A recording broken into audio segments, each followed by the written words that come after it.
कहानी की शुरुआत 1952 में किया जाता है। रोमानिया के सेंट कार्टा एबी नामी चर्च को दिखाया गया, जहां पर दो नन को दिखाया जाता है जिनके हाथ में एक रहस्य चाबी थी। दोनों नन उस चाबी को लेकर फिनिट हिग्दियो नाम के दरवाजे के पास जाकर खड़ी हो जाती हैं। उन नन में से एक नन कहने लगी कि ये जो हम करने जा रहे हैं वो सही है कि नहीं। जवाब में दूसरी नन कहती है, इसके अलावा और कोई दूसरा रास्ता नहीं है। इतना कहकर अंदर चली गई। दरअसल लालटेन वाली नन किसी पवित्र निशानी के लिए जा रही थीं। उसके अंदर जाते ही एक खौफनाक आवाज सुनाई देने लग गई। उसी टाइम पर उसे किसी बहुत ही बुरी शैतानी शक्ति ने उसके बॉडी पर अजीबो गरीब तरह के निशान और कट्स लगाए हुए थे। जख्मी नन खून से लाल हुआ। चाबी को दूसरी सिस्टर को देकर कहने लगी, इस शैतान को बाहर निकालने के लिए एक शरीर चाहिए और अब ये तुम्हारे पीछे चला आएगा। अभी उसका इतना कहना ही था कि अचानक से उसे कोई अंदर खींच लिया। दूसरी नन जिसके हाथ में चाबी था वो चर्च के खिड़की से गले में फांसी लगाकर खुद की जान ले लेती है। असल में यह सारा कुछ अंदर खींचने वाली बुरी शैतान कर रही थी। अगली सुबह फ्रेंची नामी लड़के को दिखाया जाता है। दरअसल वो यहाँ इस चर्च में सब्जियां पहुंचाने आता रहता है, लेकिन तभी उसे उसी टाइम वहाँ की चर्च से लटकता हुआ उसी सिस्टर की बॉडी दिखाई दे दिया जो उसने रात उस बुरे शैतान के आंखों के सामने किया हुआ था। सीन कट होकर हमें वेटिकन सिटी को दिखाया गया, जहाँ फादर बर्क को चर्च के हेड ऑफिस में बुलाया जाता है। दरअसल इन्हें भी खबर लग चुकी थी कि रोमानिया की पहाड़ों पर एक एबी में एक नन ने खुदकुशी कर ली है। असल में ये लोग फादर बर्क के थ्रू यह जानना चाहते थे कि उस एबी में उस नन ने खुद की जान क्यों ली, क्योंकि ऐसा करना इस धर्म में अपशगुन माना जाता है। और क्योंकि ऐसा हुआ भी है तो इनके चर्च के हिसाब से लोगों की विश्वास गॉड से उठ जाएगा। इसीलिए वहाँ उस जगह पर जाने के लिए उन्हें एक टिकट के साथ वहाँ किन किन लोगों से मिलना है उनकी पता भी दी जाती है। यहीं से सीन शिफ्ट करके हमें लंदन में एक आयरन नाम की लड़की को दिखाया गया। असल में ये भी एक सिस्टर ही थी, लेकिन पूरी तरह से नन नहीं बनी थी क्योंकि उसकी शपथ पूरी नहीं हुई थी, यानी उसने अपने आप को गॉड के नाम नहीं किया था। फादर बर्क आयरन से मिलकर उसे पिछले हुए सारी कांड को बताते हुए कहने लगे कि मुझे तुम्हें ले जाने को कहा गया है क्योंकि तुम उस इलाके के बारे में जानती हो, मगर ऐसा कैसे हो सकता था क्योंकि आयरन वहाँ कभी गई ही नहीं थी। यहाँ से सीधा दोनों उसी लड़के के पास चले जाते हैं जिसने उस लटकती हुई नन को देखा हुआ था। फ्रेंची नाम का लड़का उन्हें उसी जगह पर लेकर जाता है जहां से नन ने अपनी खुद की जान ली थी। अंदर जाने के बाद उन्हें पता चलता है कि वो खुदकुशी करने वाली नन वहां उस जगह पर बैठी हुई थी क्योंकि फ्रेंची ने उसे यहाँ लेटा कर गया हुआ था। उसे देखकर फ्रेंची डर जाता है। आगे बढ़कर जब फादर उसके पास गए तो इन्होंने उसके हाथ में उसी पहली वाली नन की दी हुई चाबी मिलती है। यहाँ पर इन्हें कुछ समझ में नहीं आता कि यह चाबी किसकी है और कहाँ लगेगी। इसके बाद उस खुदकुशी करने वाली नन को पूरे सम्मान के साथ दफना दिया जाता है। और जब वे तीनों उस एबी के पास जाते हैं जो देखने को मिला कि वहाँ पर गिरा हुआ खून अभी भी ताजा था क्योंकि उस नन को मरे हुए लगभग महीने गुजर चुके थे। जैसे ही इन्होंने एबी के अंदर प्रवेश किया था तो काफी सन्नाटा दिखाई दे रहा था कि उसी टाइम आयरन ने देखा कि एक बूढ़ी नन काफी खामोशी के साथ बैठी थी। सभी अपना अपना परिचय देने के बाद इन्हें पता चला कि ये यहाँ के मदर सुपीरियर थी। तभी मदर सुपीरियर कहने लगी, तुमने अभी तक अपनी शपथ नहीं ली है। उसी टाइम फ्रेंची ने कहा कि आपकी एक नन एबी के बाहर रस्सी से लटकती हुई मिली थी। अभी उसका कहना था कि उसे बाहर भेज दिया जाता है क्योंकि मदर सुपीरियर उसकी किसी भी बात को सुनना नहीं चाहती थी। मदर सुपीरियर फादर बर्क को भी उसी के साथ चले जाने को कहने लगी क्योंकि उनका कहना था कि यहाँ सब कुछ ठीक है। लेकिन कैसे माना जा सकता था कि यहाँ पर सब कुछ ठीक है क्योंकि बाहर एबी से लटकता हुआ नन को मरा हुआ दिखना ये बहुत बड़ा सवाल खड़ा कर रहा था। फादर को सवाल चाहिए थे उस नन के बारे में कि वो कैसे मरी, लेकिन मदर सुपीरियर कहने लगी, सारे नन के प्रेयर करने का टाइम होने जा रहा है और एबी का गेट भी बंद होने वाला है। इवन पूरी रात मौन भी चालू होने वाला है। मदर सुपीरियर कहती है कि एबी के बाहर रहने की एक जगह है, आप वहाँ पर रह सकते हैं। अगले दिन आपको सारे सवाल के जवाब मिल जाएंगे। उनकी बातों का मान रखते हुए दोनों वहाँ से चले जाते हैं। अब क्योंकि फ्रेंची का कोई काम भी यहाँ नहीं था इसीलिए वो भी अपने घर के लिए निकल पड़ा। रास्ते में जाते हुए उसे वही नन दिखाई देती है जो अपने हाथ में उसी फांसी के फंदे को लिए फ्रेंची को अपनी तरफ अट्रैक्ट करने लग गई। फ्रेंची को लग रहा था कि एबी के अंदर से कोई नन बाहर ऐसे ही घूम रही है, शायद उसने अपना रास्ता भटक चुकी होगी, इसीलिए वो उसके पीछे जाने लग गया। आगे बढ़ते हुए उसे पता चला कि वो तो अब वहाँ की कब्रिस्तान की तरफ आ पहुंचा है। उसी दौरान वही नन जिसका पीछा करते हुए यहाँ तक आया था वो अचानक से उसके सामने पेड़ से लटकती हुई दिखाई दे देती है और फौरन से कूदकर उसके ऊपर ही चढ़ जाता है। दरअसल ये कोई और नहीं बल्कि वही शैतान था जिसने पहली नन को मारते हुए अंदर खींचा और उस दूसरी वाली नन को फांसी लगाने पर मजबूर कर दिया।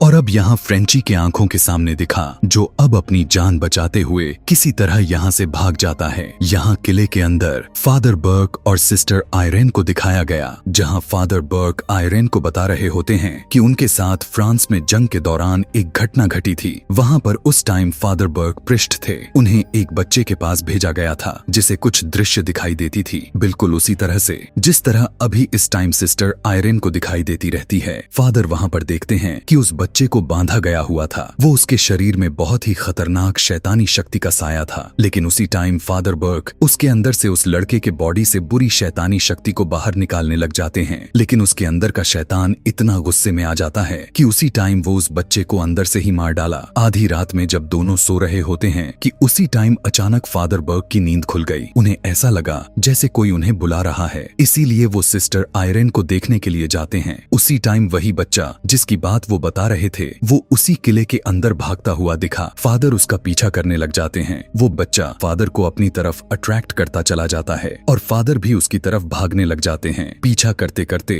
वो उसी कब्रिस्तान में चले जाते हैं जहाँ पर फ्रेंची पहुंचा था। वो बच्चा उन्हें बार बार डराने की कोशिश करता है। फादर तो बस यह जानना चाहते थे कि आखिर वो बच्चा कौन है, कहीं खो तो नहीं गया। कि तभी उसी टाइम उस बच्चे के मुंह से एक सांप निकलने लग जाता है और वही सांप फादर बर्क पर अटैक करके उन्हें एक प्लान की गई कब्र में गिराकर कैद कर देता है। दरअसल ये कब्र किसी और का नहीं बल्कि उन्हीं फादर बर्क का ही था। कब्र की घंटी को सुनकर सिस्टर आयरेन की आंख खुल जाती है। यहाँ इस बार सिस्टर आयरेन इस चर्च को इन्वेस्टिगेट करने का फैसला करती है कि तभी चर्च के अंदर उसी शैतान का साया दिखाई दिया जो उन दोनों सिस्टर की जान ली थी। जब आयरेन मिरर में देखती है तो उसके पीछे वो शैतान आ गया था, लेकिन जब उसने पीछे की तरफ देखा तो वही शैतान अचानक से गायब हो गया। लेकिन उसी टाइम अचानक से मिरर में आकर उस मिरर को तोड़ देता है, जिससे डरकर आयरेन चर्च से बाहर निकल जाती है। कि तभी फादर के बजा रही घंटी की आवाज सुनकर आयरेन कब्रिस्तान की तरफ जाती है। वहां आते ही उस कब्रिस्तान के अंदर के सारे कब्र के ऊपर लगी हुई सारी घंटियां बजने लग जाती हैं, जिससे आयरेन कंफ्यूजन में आ जाती है कि पहली घंटी कौन थी। लेकिन सिस्टर आयरेन अपने द्रव्य शक्ति से उस कब्र का पता लगा लेती है जिसमें फादर बर्क कैद हुए थे। पता चलते ही फौरन से आयरेन उस कब्र को खोदने लग गई। लेकिन उसी टाइम वो बुरा शैतान फादर बर्क के सर को पकड़कर अंदर ही दबाकर मारने की कोशिश करने लग जाता है। असल में ये वही था जिसकी कब्र थी। फादर के बाहर निकलते ही पता चला कि इसी कब्र में काफी सारे बुक दिखाई दिए, जो शायद इन्हीं किताबों में इनके सवालों के जवाब मिल जाएंगे। अगले दिन एबी में जाने के बाद पता चला कि अंदर सिर्फ औरत ही जा सकती है, इसीलिए फादर बर्क सिस्टर आयरेन को उसी चाबी को देकर अंदर भेज दिए। अंदर जाकर आयरेन देखती है कि एक नन जीसस के सामने बैठकर प्रेयर कर रही थी। असल में यहाँ इनका एक रूल था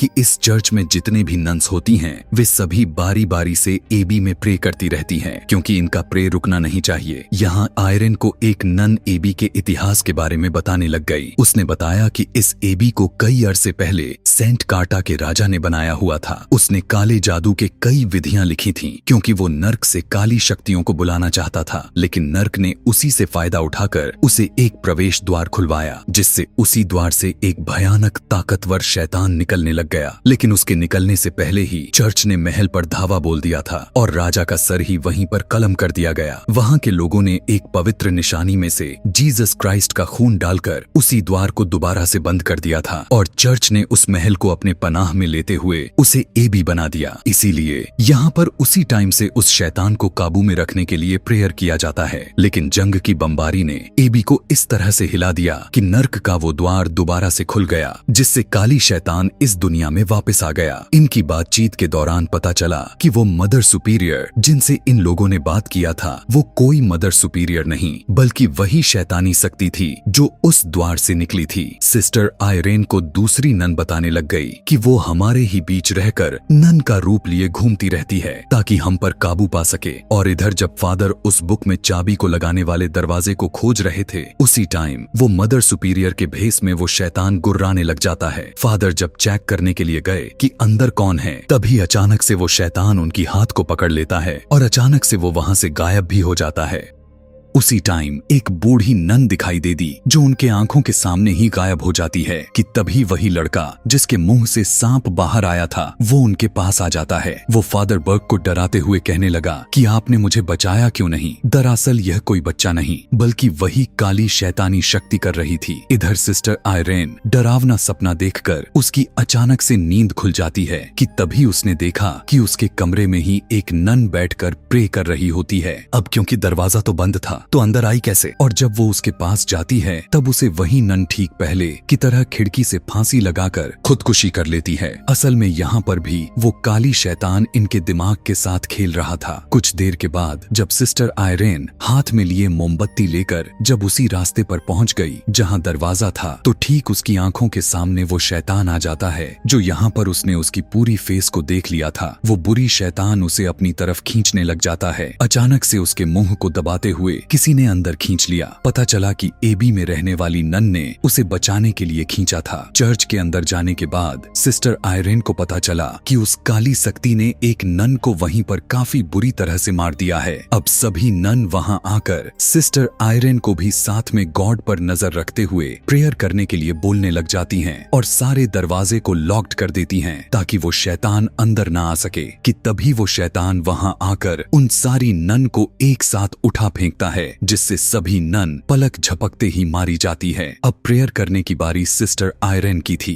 वो प्रेयर में लीन हो चुकी थी लेकिन उसी दौरान शैतान आकर उसके पीठ पर कट लगाते हुए निशान लगाने लग गया। जिस तरह से कट लगाते हुए उस पहली नन को मारा था असल में यहाँ उसने अपने होने का उदाहरण दे रहा था। इधर फादर को एक कोड के जरिए पता चला कि यही वो दरवाजा है जिस दरवाजे के पास इन्हें जाना है, क्योंकि फ्रेंची ने कहा हुआ था कि नन इसी दरवाजे से आकर उसके लाए हुए सामान को लेकर जाती हैं ताकि उन्हें महल से निकलना ना पड़े। और जब फादर बर्क उस दरवाजे के पास जाते हैं तो यहाँ पर भी वही शैतान उन्हें जाने से रोकने लग गया और अचानक से शैतान फादर को जैसे ही मारने वाला था कि ठीक मौके पर फ्रेंची आकर उन्हें बचा लेता है। दरवाजा नॉक होने पर जब सिस्टर आयरेन दरवाजा खोलने गई तो यहाँ पर मरी हुई सारी नन गायब हो जाती हैं। असल में यहाँ कोई नन थी ही नहीं क्योंकि अभी तक शैतान इनके दिमाग के साथ खेल रहा था। कि तभी वही मरी हुई नन जाग गई और फादर पर अटैक कर देती है। उसी दौरान फादर बर्क अपने क्रूसिफिक्स से उस शैतान को बाहर निकालने लग गए लेकिन बाहर निकलने की जगह उसके पूरे बॉडी में आग लग जाता है और जैसे ही वो उन पर अटैक कर देती उसी टाइम फ्रेंची का लाया हुआ गन से शूट करके उसे मार देता है। यहाँ पर सिस्टर आयरेन ने बताया